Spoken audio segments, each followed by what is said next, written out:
పొగలో దాగి ఉంది ఇల్లు. అంతా నిశ్శబ్దంగా ఉంది. ఎవరైతే లోపలికి వెళ్తారో వాళ్ల తలరాత వాళ్ల చేతిలో ఉండదు. తలుపులు అందర్నీ ఆపాయి. దారి ఎటూ వెళ్లడం లేదు. కాలం వేసిన ఈ ఎత్తు నుండి ఎవ్వరూ తిరిగి రావడం లేదు. అద్దం నిజం చూపిస్తుంది, అందులోని రూపం నిజం కాదు. ఇంటిని తమది అనుకుంటే తమకు తామే సొంతం కాకుండా ఉంటారు. అది సాయంత్రం సమయం. ఒక కార్ బంగ్లా ముందున్న తుప్పుపట్టిన గేటు దగ్గరకొచ్చి ఆగుతుంది. బ్రేక్ శబ్దం నిశ్శబ్దాన్ని చీరేస్తుంది. గేటు పెద్ద పెద్ద చైన్లతో కట్టేసి ఉంటుంది. దానిమీద ఒక పాత చెక్క బోర్డు కూడా ఉంటుంది. దానిమీద రాసి ఉంటుంది ప్రొహిబిటెడ్ ఏరియా. మాయ అందరికంటే ముందు బయటికి వస్తుంది. తను ట్రాకింగ్ బట్టల్లో ఉంటుంది. తన వెనక రేవా బయటికి వస్తుంది. తను నెమ్మదిగా రాళ్ల మీద అడుగు పెడుతుంది. సమీర్ డ్రైవర్ సీట్లోంచి బయటికి వస్తాడు. తను ఒక్కసారిగా ఒళ్ళు విరుచుకుంటాడు. ఆ తర్వాత పైన పెద్ద బంగళా వైపు చూస్తాడు. తన మొహంలో తడబాటు కనిపిస్తుంది. అద్భుతం! సమీర్, చూస్తున్నావా దీని ఆర్కిటెక్చర్? దీన్నే అంటారు హారర్ ప్యాలెస్. అందరూ అంటుంటారు ఇక్కడి గోడలు రక్తం తాగుతాయట. ఇవాళ మనం ప్రపంచానికి చూపిద్దాం అవన్నీ ఒట్టి కట్టు కథలని. సమీర్ తన ఫోన్ చూస్తూ ముందుకు వెళ్తాడు. మాయా, నాకు ఇప్పటికీ సరిగ్గా అనిపించడం లేదు. ఊరి వాళ్ళు చెప్పారు ఇక్కడ మధ్యాహ్నం కూడా భయం వేస్తుందని. కానీ చూడు, ఇక్కడ నెట్వర్క్ జీరోలో ఉంది. ఏవైనా జరిగితే మనం ఎవరిని కూడా పిలవలేము. అక్కా, ప్లీజ్ మనం తిరిగి వెళ్ళిపోదాం. ఇక్కడి గాలిలో ఏదో విచిత్రత ఉంది. ఎవరో నెమ్మదిగా మన చెవిలో గుసగుసలాడుతున్నట్టుగా ఉంది. నీకది అనిపించడం లేదా? రేవా, నువ్వు ఎప్పుడు ఇలాగే అంటుంటావు. ఇది కేవలం నీ ఓవర్ యాక్టివ్ ఇమాజినేషన్ అంతే. మనం ఇక్కడ ఒక్క రాత్రే ఉండబోతున్నాం.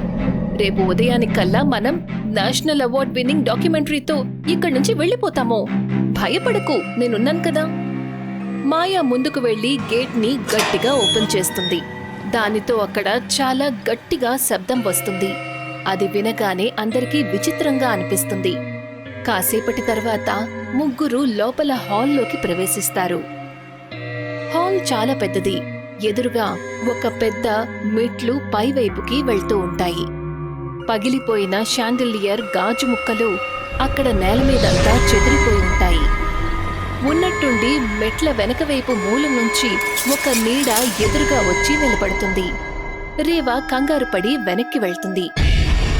బామ్మ ముందుకు వస్తుంది. ఆవిడ చేతిలో లాంతరుంటుంది. అది ఆరిపోయి ఉంటుంది. ఆవిడ దృష్టి తిన్నగా వాళ్ల మీద ఉంటుంది.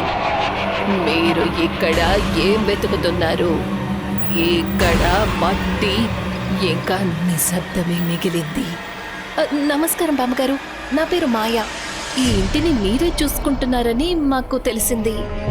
మేము ఈ చోటు గురించి ఒక ఫిల్మ్ చేస్తున్నాము. మమ్మల్ని ఇక్కడ కొన్ని గంటలు షూటింగ్ చేసుకొనిస్తే చాలు. ఫిల్మా? చావు ఫిల్మ్ చెయ్యాలనుకుంటున్నావా? ఈ ఇంటికి ఫోటోలు తీయించుకోవడం నచ్చదు. ఇక్కడ నీడలని బంధించే ప్రయత్నం చేసేది ఏదైనా స్వయంగా ఒక నీడగా మారిపోతుంది. బామ్మ, మేము మా పని చేసుకోవడానికి వచ్చాము. లోపలికి మీరు వచ్చేశారు, కానీ బయటికి వెళ్ళే దారి ఇక ఈ ఇల్లే నిర్ణయిస్తుంది. పైన గదిలోకి వెళ్ళకండి, అక్కడ నిద్రపోతోంది. బామ్మ ఆ మాట చెప్పి అక్కడి నుంచి వెళ్ళిపోతుంది. ముగ్గురికి అసలేమీ అర్థం కాదు. ఆవిడసలు ఏం చెప్పారు అని. అక్కడే నిలబడి ఉండిపోతారు.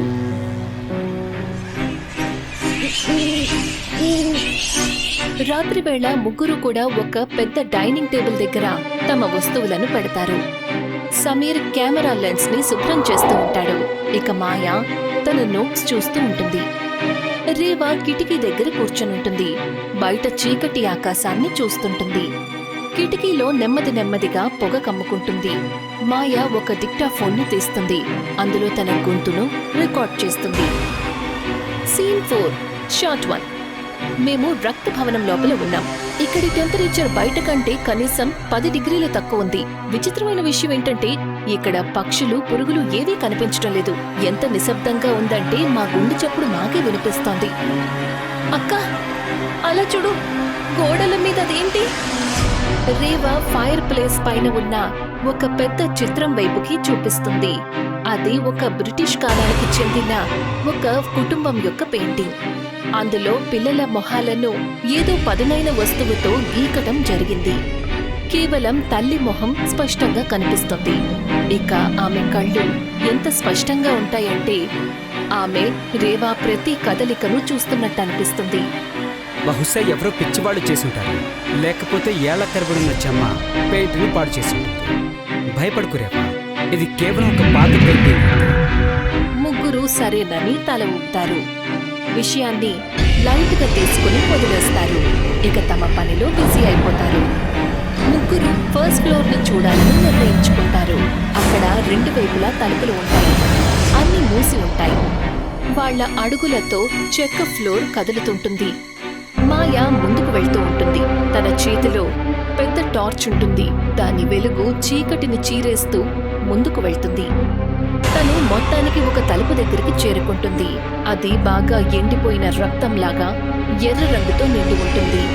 మిగతా తలుపులకు భిన్నంగా ఈ తలుపు పూర్తిగా కొత్తగా అనిపిస్తుంది. ఇదే అయ్యుంటుందా గది? దీని గురించే బామ్మ వద్దన్నారు. సమీర్, కెమెరా రోల్ చేయి. సమీర్ కెమెరాని ఆన్ చేస్తాడు. ఎప్పుడైతే మాయా తలుపు హ్యాండిల్ వైపు చెయ్యి చాపుతుందో ఉన్నట్టుండి కారిడార్లో చల్లని గాలి ఎంతో వేగంగా స్ప్రెడ్ అవుతుంది. నిజానికి కిటికీలన్నీ మూసే ఉంటాయి. ఒక్కసారిగా చలి పెరుగుతుంది. వాళ్ళ ఊపిరి గాలిలో పొగగా కనిపిస్తుంటుంది. అక్క వద్దు, చూడు, తలుపు దగ్గర నుంచి ఏదో బయటికి వస్తోంది. ఎర్రని తలుపు కింద నుంచి ఒక నల్లని పొగ బయటికి వస్తుంది. అది పైవైపుకి వెళ్తుంది. చెక్క మీద సన్నగా విస్తరిస్తూ ఉంటుంది.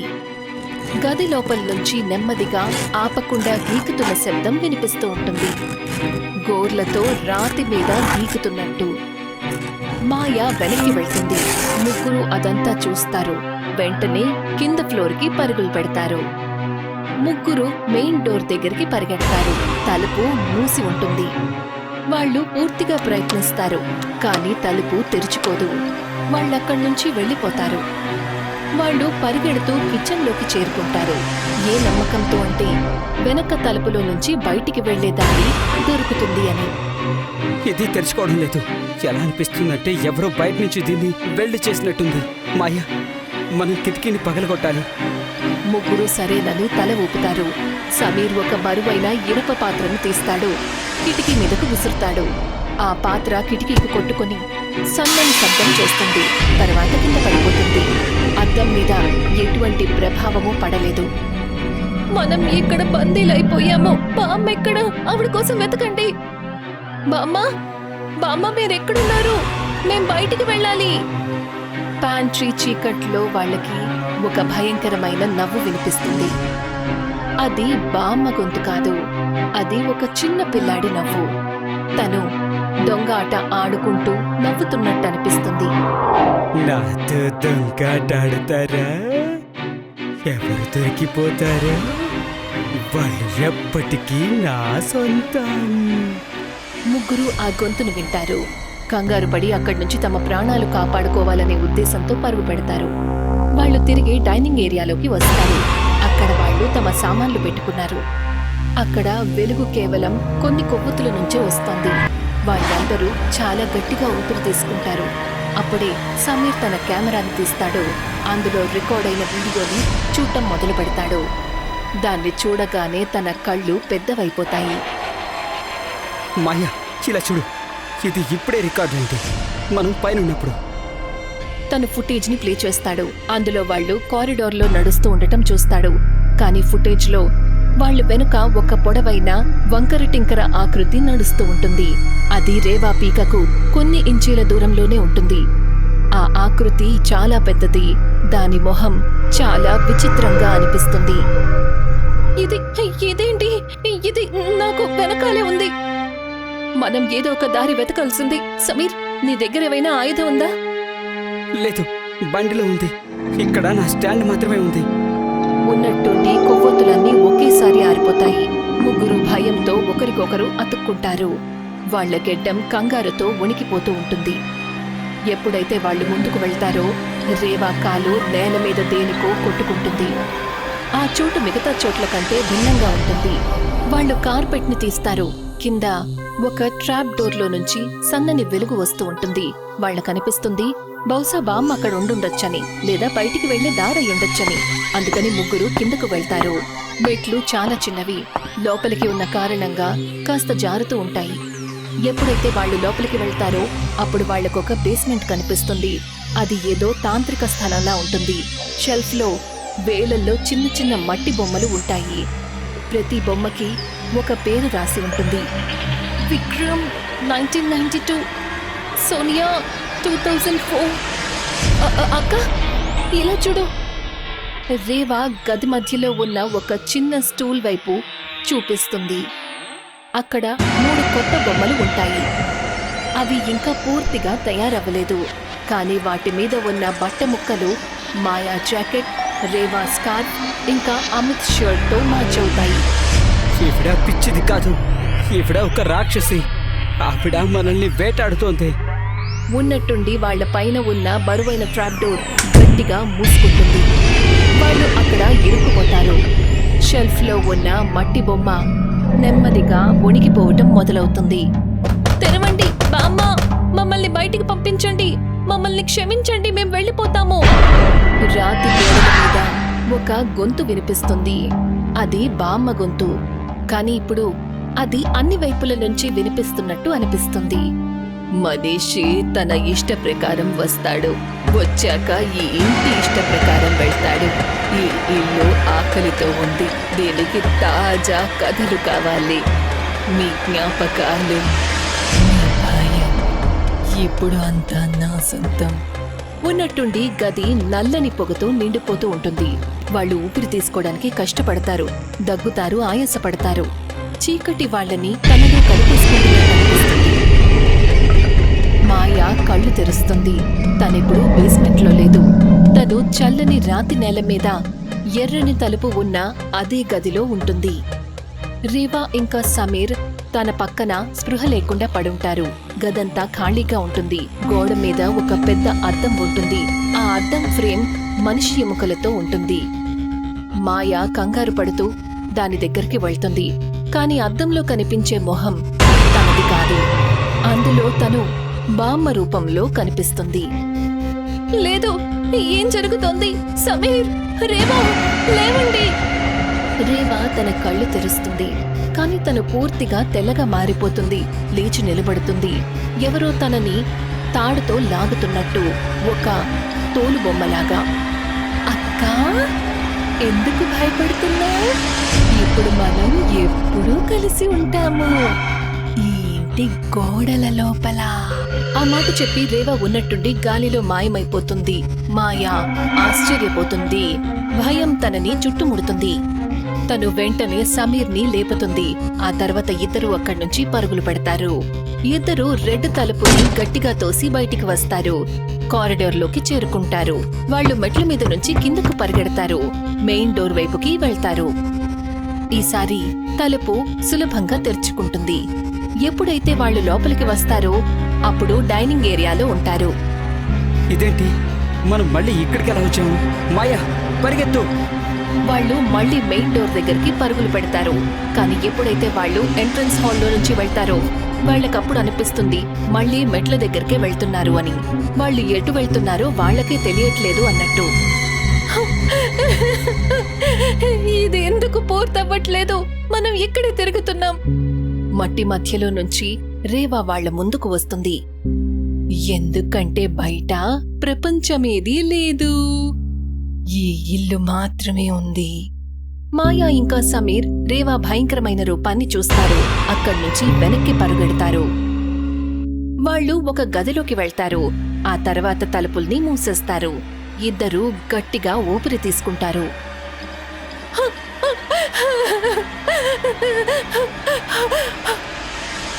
మాయా పక్కకి చూస్తుంది. అక్కడ టేబుల్ మీద ఒక కొవ్వొత్తి కనిపిస్తుంది. అక్కడే ఒక రిజిస్టర్ ఉంటుంది. తను దానిని తెరుస్తుంది. అందులో వాళ్ళందరి లెక్కలు రాసుంటాయి. ఒకప్పుడు ఆ ఇంటికొచ్చిన వాళ్ళవి. తను ఆఖరి పేజీని తిప్పుతుంది. అక్కడ తనకి వాళ్ళ పేర్లు కనిపిస్తాయి. మాయా వాణి, సమీర్ దృష్టి, రేవా ఆత్మ. ఆ పేర్ల దగ్గర ఏవో తారీఖులు కూడా రాసుంటాయి, కాని ఆ తారీఖులు రాబోయే కాలం నాటివి. సమీర్ చూడు, ఇక్కడ రాసుంది, మనం ఎప్పటికీ ఇక్కడే ఉండిపోతామట. ఇదేదో భూతం కాదు, ఇది ఒక కాలచక్రం. సమీర్ దానిని చూస్తాడు. ఎప్పుడైతే తను పేజీని తిప్పడానికి తన చేతిని ముందుకు చాచుతాడో అప్పుడు తనకి తెలుస్తుంది తన చెయ్యి మాయమైపోయిందని. మాయా, నా చెయ్యి, నేను మాయమైపోతున్నాను. లేదు లేదు సమీర్, ఏం జరుగుతోంది? నువ్వెక్కడికి వెళ్తున్నావు? దానితో పాటే సమీర్ నెమ్మదిగా గాలిలో మాయమైపోతాడు. మాయా భయంతో అక్కడే కూర్చుండిపోతుంది. తను గుండెలు పగిలేలా ఏడుస్తుంది. అక్కడికి రావాలనే తన నిర్ణయానికి పశ్చాత్తాపపడుతుంది. కాసేపటి తర్వాత ధైర్యం చెప్పుకుని లేచి తిరిగి కారిడార్ వైపుకి వెళ్తుంది. మాయా వణికిపోతున్న అడుగులతో అక్కడికి చేరుకుంటుంది. తను అటు ఇటు చూసే ప్రయత్నం చేస్తుంది, ఎవరో తనతో ఉన్నట్టు. అప్పుడే తన దృష్టి మెట్ల మీద పడుతుంది. మొదటి ఫ్లోర్లో మెట్ల చివర బామ్మ నిలబడి ఉంటుంది. ఆమెను చూస్తూ ఉంటుంది. నేను చనిపోయాను, అయినా ఇక్కడే ఉన్నాను. ఎందుకంటే ఈ ఇల్లు ఒక జ్ఞాపకం. జ్ఞాపకాలు ఎప్పటికీ చావవు. ఇప్పుడు నువ్వు నా పనిని చూసుకోవాలి. నా సమయం అంతమయ్యింది. మాయా పైకి చూస్తుంది. తన కళ్ళల్లో భయం ఉంటుంది. తను ఏడుస్తూ ఉంటుంది. మరుసటి రోజు ఉదయం కుర్చీ కిటికీ దగ్గర నెమ్మదిగా కదులుతూ ఉంటుంది. ఆ కుర్చీలో మాయా కూర్చుని ఉంటుంది. కిటికీలోంచి వస్తున్న ఎండ తన మీద పడుతుంది. ఇప్పుడు తను మామూలుగా కనపడదు, అక్కడికి వచ్చినట్టు. తన చేతుల చర్మం ముడతలు పడిపోయింది. మొహం మీద కూడా ముడతలు ఉన్నాయి. కళ్ళు మసగ్గా ఉంటాయి. అప్పుడే తనకి బయట బంగ్లా ఎదురుగా ఒక కారు వచ్చే శబ్దం వినిపిస్తుంది. ఎవరో వస్తున్నారు, నేను తలుపుని తెరవాలి. తను మెయిన్ డోర్ దగ్గరికి వెళ్తుంది. తను అదే చిరిగిపోయిన చీర కట్టుకుని ఉంటుంది, ఏదైతే బామ్మ తన దగ్గరకు వచ్చినప్పుడు వేసుకుందో. బయట గేటు దగ్గర ఒక కారు ఆగుతుంది. 3 యవ్వనస్తులు బయటికి వస్తారు. 2 అబ్బాయిలు, 1 అమ్మాయి. వాళ్ళు తమతో పాటు హైటెక్ ఉపకరణాలు, డ్రోన్ ఇంకా థర్మల్ కెమెరా తీసుకొస్తారు. గాయ్స్, ఇదే ఆ చోటు. రక్తభరణం అంటారు. ఇక్కడికి ఎవరైతే వస్తారో వాళ్ళు మాయమైపోతారట. పదండి, వైరల్ వీడియో చేద్దాం. ముసలి మాయ తలుపు దగ్గర నిలబడి వాళ్ళని చూస్తుంటుంది. తన కళ్ళల్లో నుంచి కన్నీటి బొట్టు వస్తుంది. కాని తన మొహం పూర్తిగా శాంతంగా, ఎటువంటి భావన లేకుండా ఉంటుంది. తను పొగతో నిండిన లాన్ వైపు చూస్తుంది. దూరంగా మర్రి చెట్టు దగ్గర తనకి 3 నీడలు కనిపిస్తాయి. తనది, రేవాది, సమీర్ది. వాళ్ల స్థానాన్ని తీసుకోబోయే వాళ్ళు రావడం చూస్తున్నట్టు. ఎప్పుడైతే వాళ్ళు 3 మాయా దగ్గరికి చేరుకుంటారో, లోపలికి రండి, ఇల్లు మీకోసం ఎదురు చూస్తోంది.